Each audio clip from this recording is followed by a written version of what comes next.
Nos encontramos en el Evangelio de hoy,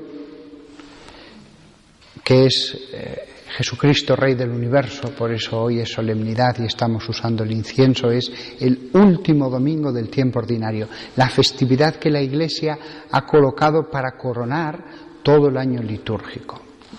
Ellos pensaron, ¿qué fiesta colocamos justo al final? Justo la piedra que acaba esta construcción. Y dijeron, pues no un santo, ni la memoria de un ángel, ni de... Vamos a poner a Jesús. ¿Y cómo lo ponemos? ¿Bajo qué aspecto lo vamos a contemplar? Como Rey del Universo. Y el Evangelio que han escogido, pues es muy acorde a esto, porque es un momento en que se le llama Rey. Jesús es presentado ante Pilato y le pregunta, ¿eres tú el Rey de los judíos? Esta pregunta hay que entenderla en su contexto. Pilato había escuchado oír hablar de Jesús. Eran conocidos en todo el reino de Herodes, en la tetrarquía y en la parte directamente dependiente de Roma, que había un hombre santo que estaba haciendo milagros, que predicaba, que expulsaba demonios. Él sabía quién era, pero le acusan de que es un sedicioso que quiere rebelarse contra el César.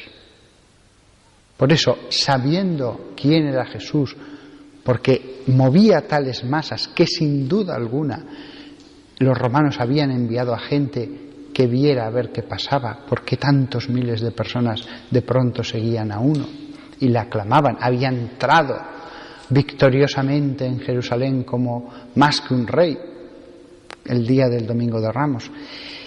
Por eso la pregunta, ¿eres tú el Rey de los judíos? Hay que enmarcarla en esta situación. Hay que enmarcarla en la situación de un procurador que no sabía nada de estas cosas de Oriente, ni de los reinos de Judá e Israel, ni de mucho menos sus sagradas escrituras, ni de los preceptos de los fariseos, que de pronto le envían a una provincia imperial. Las provincias eran senatoriales o imperiales en esta época. Le envían allí a una provincia como procurador. Y él llega y sin duda alguna, con mucho desinterés, empezó a enterarse de qué iba todo aquello. Con mucho desinterés, porque de hecho, aunque había un pretorio en Jerusalén, justo pegado al lado del templo, él no vivía en Jerusalén. Él, y ya antes de él, los procuradores habían puesto la capital en Cesarea Marítima, que era una ciudad muy comercial. De allí sí que partían muchas vías con mercancías hacia distintos lugares. Era donde de verdad se estaba moviendo el dinero que estaba haciendo crecer la economía de esa zona, que estaba en la costa. Sí, estaba esa fortaleza Antonia, donde estaba el pretorio. Aquí se dice que en el pretorio le presentaron a Pilatos.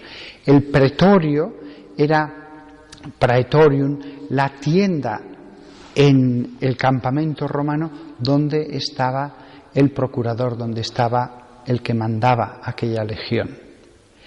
Era una tienda más grande, especial, normalmente redonda, más bella. Enfrente de ella estaban las águilas, el águila y los estandartes plantados.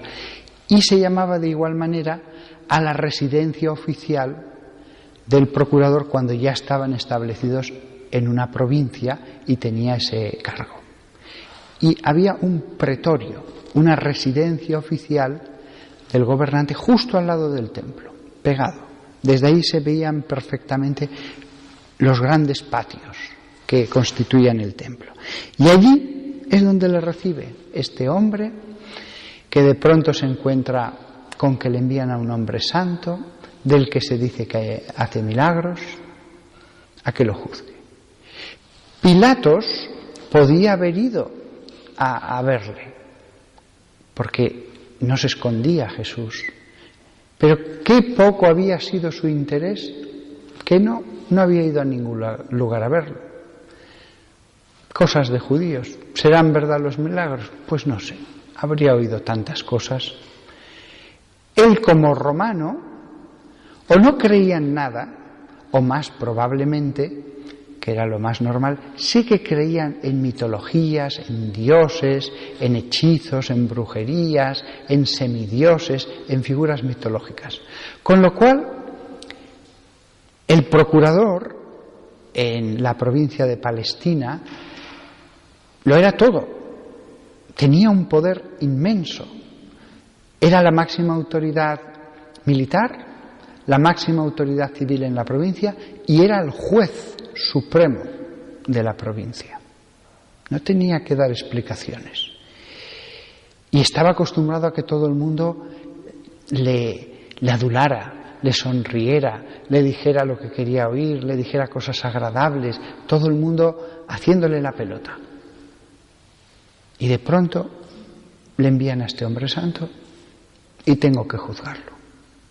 Con todo este contexto, Pilato, lo lógico, no sabemos de él nada seguro, aunque hay unas actas de Pilato, seguro que falsas, escritas mucho tiempo después, seguro que es muy probable que fuera un personaje engreído, que se sentía superior a todos los judíos, un pueblo conquistado, un personaje que te hacía la venia de recibirte si eras muy importante, jamás trataba con el pueblo sencillo.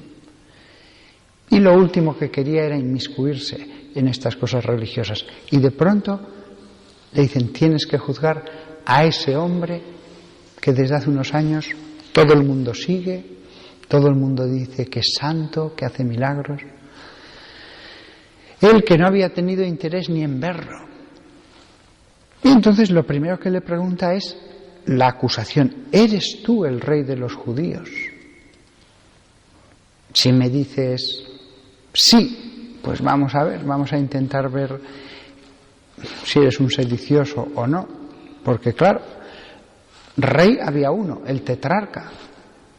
Por ese lado pensó él, si dice que sí, le puedo condenar. Aquí solamente hay un rey, Herodes, en la tetrarquía que estaba al lado de los territorios de la provincia romana. Y entonces Jesús dice una cosa que muchos dirán, ¿y por qué la dice? Jesús le contestó, ¿dices eso por tu cuenta o te lo han dicho otros de mí? La gente cuando escucha esto dirá, ¿y por qué dice eso? Era muy sencillo decir sí o no. ¿Qué importa que lo diga por sí mismo o por lo que digan otros? Sí que tenía su importancia. Porque si se lo habían dicho otros, esos otros eran el Sanedrín, que le habían acusado de sedición, de querer no solamente arrebatar la tetrarquía a Herodes, sino incluso la provincia imperial a Roma. Lo habéis dejado demasiado tiempo suelto, ahora se os va a revelar. Estaban dispuestos a dar falsos testimonios para que lo condenaran. Ahora bien, si Pilatos lo decía por sí mismo, si Pilatos se lo preguntaba sin malicia, sin falsas acusaciones, era distinto. Realmente tú eres de linaje real, lo era. Realmente tú eres un rey, pero no de este mundo, lo era. O sea, cuando Jesús le dice, dices eso por tu cuenta o te lo han dicho otros de mí, no es que quiera escabullirse, es que dependiendo de qué entienda él por esa realeza, se puede decir que sí o se puede decir que no. Si crees que soy un usurpador, no. Si crees que voy a quitarte los terrenos, no. Aquí se ve en la respuesta de Pilatos el poco interés que tenía. ¿Acaso soy yo judío? Tu gente y los sumos sacerdotes te han entregado a mí. ¿Qué has hecho? O sea, lo que viene a decir, mira, me importa esto nada, pero me han entregado a tu persona y estás acusado. A ver, ¿qué has hecho? Y entonces Jesús sí que le contesta a la primera pregunta que había dicho, si era rey, le dice: mi reino no es de este mundo. Es decir, tranquilos, podéis quedaros en vuestros palacios, podéis quedaros con vuestros ejércitos, no os vamos a arrebatar ni un metro cuadrado. Tranquilos, si solo nos interesan las almas, como decía el fundador de los salesianos, San Juan Bosco: dadme las almas, quedaos todo lo demás. Mi reino no es de este mundo. Alguien puede decir, entonces si el fundador, el que seguimos, su reino no era de este mundo, tampoco la Iglesia debería incumplir esto. Así es. La Iglesia no debe ponerse en cuestiones de este mundo. Si dijeran a la Iglesia, no, vamos a hacer que usted intervenga en el gobierno de la nación, no. Aquí vivimos en una ciudad, Alcalá de Henares, que el obispo, que era el arzobispo de Toledo, era obispo en lo espiritual, pero en lo temporal era señor feudal, tenía castillos y soldados. Cisneros usó muy bien ese poder, lo usó para ayudar a los pobres, mucho, para construir magníficas iglesias que han permanecido hasta ahora, para construir la universidad, o sea, lo usó muy bien. Como él hubo otros que usaron muy bien los bienes materiales y la influencia sobre la sociedad cuando la tuvieron. Pero la Iglesia, ya antes, durante y después, veía que eso no estaba bien. Incluso en esa época decían, hombre, esto no es del todo correcto. Y después ya decidieron, en los siglos siguientes, nunca más. No mezclemos las cosas. Los gobernantes, que sean los gobernantes. Los obispos, las almas. Y así es hasta el día de hoy. Ha habido excepciones a lo largo de la historia y algunos lo han hecho peor y otros lo han hecho mejor. Pero lo ideal es lo que hay ahora. La Iglesia se dedica solo a las cosas espirituales. Eso sí, al gobernante le podemos decir, no estamos de acuerdo con esto porque esto va contra el Evangelio, porque esto va contra el culto a Dios, porque esto va en contra del bien de las almas. Los gobernantes siempre nos dirán, ustedes no se metan en lo que no es suyo. Los obispos responderán, sí, hablar de las cosas que afectan al Evangelio, que van contra la Biblia, que claro que es cosa nuestra. El gobernante siempre va a enfadarse cuando un obispo o todos los obispos le digan, no estás haciendo bien. Y siempre le van a decir lo mismo, no se metan, esto es una democracia. Si nosotros somos como cualquier ciudadano, por supuesto que podemos dar nuestra opinión, claro que sí. O sea, si os fijáis, siempre va a haber problemas entre el poder y el episcopado. Siempre, en la Edad Media y en cada siglo. Ahora bien, los obispos son los que juzgan en lo espiritual. No es el gobernante el que le dice ustedes no tienen derecho. Los obispos lo tienen muy claro, aunque a veces hablen de una ley o de un gobernante o lo que sea. Nuestro reino no es de este mundo. Si nosotros pudiéramos tener en nuestras manos el poder, diríamos no. ¿Pero por qué? Porque no es el encargo que nos dio nuestro maestro. No. Nosotros tenemos lugares de reunión, lugares donde adoramos a Dios. Tenemos monasterios, pero no es nuestra misión el hacernos con el poder. Si hubiera un obispo en España que tuviera poder, se le diría, no, déjelo, entréguelo en manos de los laicos. Usted dedíquese a la oración, a los sacramentos, a la predicación. La misma Iglesia se lo diría. Evidentemente, los gobernantes, muchos de ellos, a lo largo de toda la historia, son gente ambiciosa, muchos, siempre ven a la Iglesia a través de su propia ambición. El poder no le gusta que le llamen la atención. Siempre se acusa a la Iglesia de mi reino no es de este mundo, pero está con los ricos. No es verdad. La Iglesia siempre ha estado con los ricos y con los pobres, con todos. Es verdad que tenían clérigos para el rey en la corte, pero también había franciscanos que ayudaban a los pobres, franciscanos que cuidaban de los enfermos y tantas otras órdenes. En cualquier época que miréis, encontraréis sacerdotes dedicados a ayudar espiritualmente a los poderosos y a los más pobres, siempre. Los más poderosos siempre se nota más cuando reciben a un clérigo, a un obispo, o les invita a una cena o a lo que sea. De verdad que en esto la Iglesia yo veo que ha actuado de forma muy correcta. Las poquísimas veces que ha hecho algo no correcto han sido muy pocas, muchas menos que las veces en que se ha mantenido en su lugar. Mi reino no es de este mundo.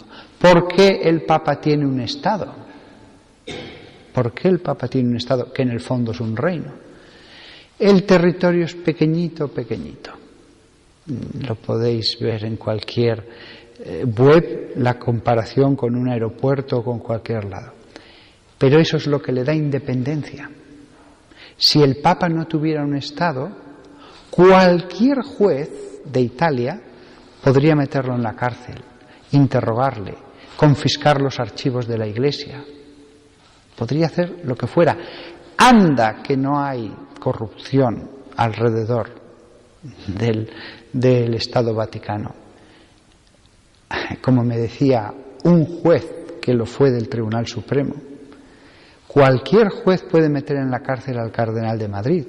Y decía este juez, y hay jueces jóvenes que por salir en la televisión lo que les gustaría, por tener fama, por que su nombre empezara a sonar.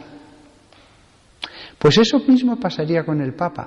Por eso Dios, en su gran sabiduría, formó en la Edad Media, gracias a una donación del rey de Francia y a una serie de circunstancias históricas, un pequeño Estado.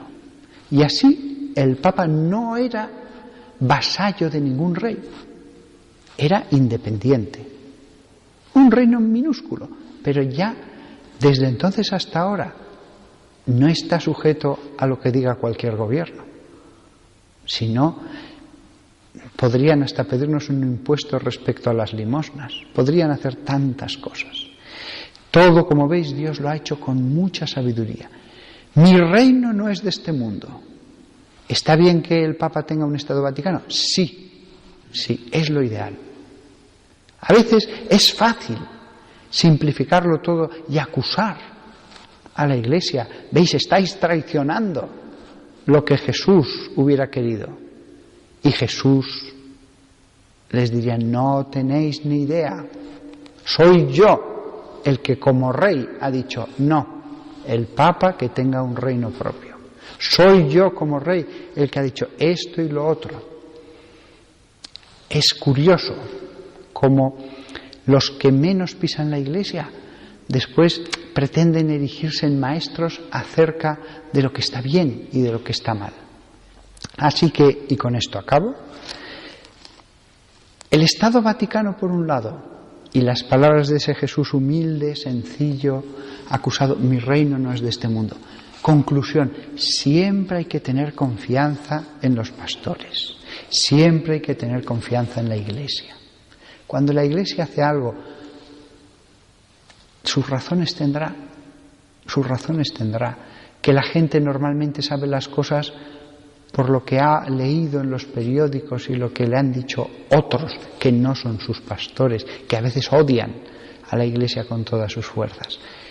Hasta en las cosas que parezcan más contradictorias entre el Evangelio y lo que hace la Iglesia, confiad en la Iglesia, confiad en vuestra madre, porque al final, las cosas pueden ser mucho más complejas de lo que la gente se piensa. Y nosotros todos, incluido yo, somos niños.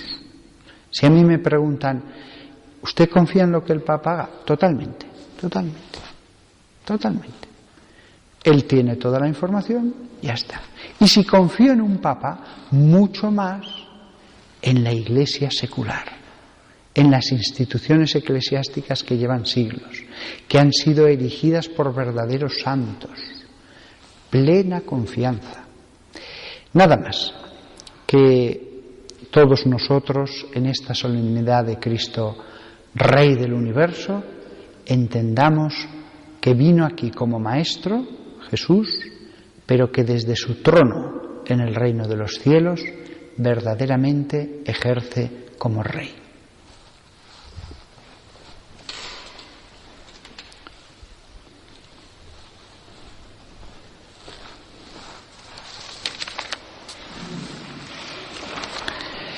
Creo en Dios, Padre Todopoderoso, Creador del cielo y de la tierra. Creo en Jesucristo, su único Hijo, nuestro Señor, que fue concebido por obra y gracia del Espíritu Santo, nació de Santa María Virgen, padeció bajo el poder de Poncio Pilato, fue crucificado, muerto y sepultado, descendió a los infiernos, al tercer día resucitó de entre los muertos, subió a los cielos y está sentado a la derecha de Dios Padre Todopoderoso. Desde allí ha de venir a juzgar a vivos y muertos.